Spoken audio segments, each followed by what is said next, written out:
berfirman, ya Qawi, wahai yang memberikan kekuatan, berikan kekuatan kepada mereka untuk terus menjalankan amanah yang berat ini.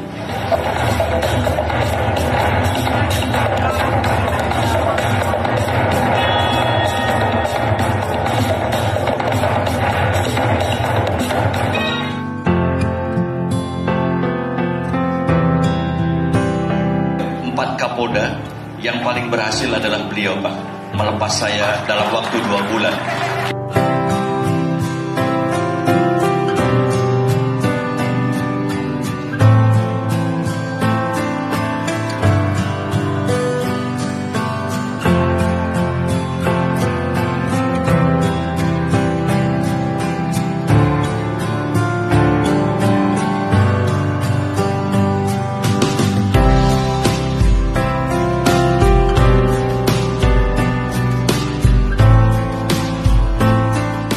Kami juga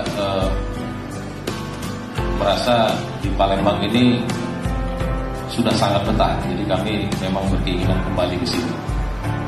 Ya mudah-mudahan Bapak Ibu sekalian, apapun yang kita kerjasamakan selama ini menjadi kenangan kita, mudah-mudahan persoalan kita diberi Allah Subhanahu wa Ta'ala, dan insya Allah depan mungkin yang terbaik bagi generasi kita ke depan, bagi masa depan kita, bagi tentunya bangsa dan negara kita ke depan. Beliau sudah sangat expert sebagai Wakapolda, jadi sudah layak kita doakan supaya tidak lama-lama jadi staf ahli, segera menjadi Kapolda.